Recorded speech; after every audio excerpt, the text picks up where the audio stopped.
we do want to speak to another eyewitness there on the scene. Kaitlyn McCabe joins us. And Kaitlyn, I know you arrived to the station on a train immediately following the train that was a part of the crash. What can you tell us about what you saw?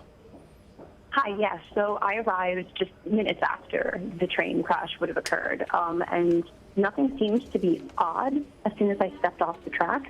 But then I noticed that the tracks next to me all had water in them. There were no trains just filling up with water, and there was a huge swarm of people in the middle of the station. The closer I looked, I could see wires hanging, the roof of the ceiling had collapsed, and at that point, police officers that had arrived already were forcing us out of the building and doing a very good job of leading us out, so I just snapped a quick photo without even registering what I was seeing. But after I reached the front of the building, I could see the triage center and all the people being carried out and treated. I could see firefighters arriving, police officers arriving, multiple ambulances. And I took a look at my photo and I realized that I could see that the train had crashed into the building.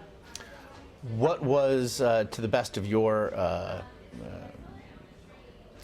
senses, what were the extent of the injuries that you were seeing?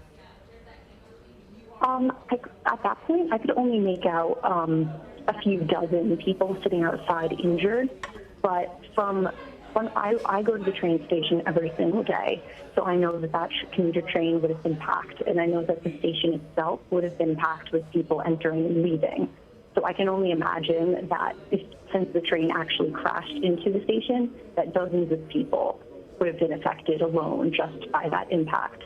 But when I was leaving, I didn't get an actual look at how many people, but police officers were announcing out loud that people need to stay away from the station because it was a mass casualty incident.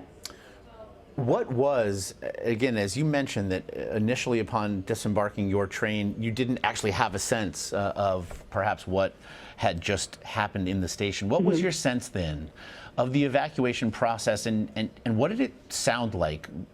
How would you describe the level of chaos, if there in fact was?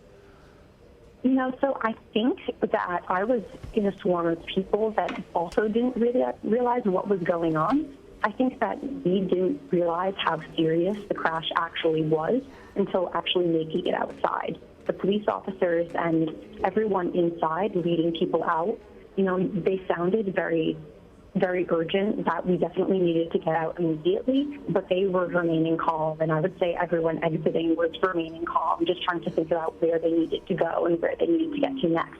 But it was more so outside where people could actually see the injured bodies and people could see the incoming emergency vehicles, that people outside were crying and devastated and horrified. It's an unimaginable thing that they saw, that of course you witnessed there just moments after it happened. Kaitlyn McCabe, we very much thank you for your time today. Of course, thank you.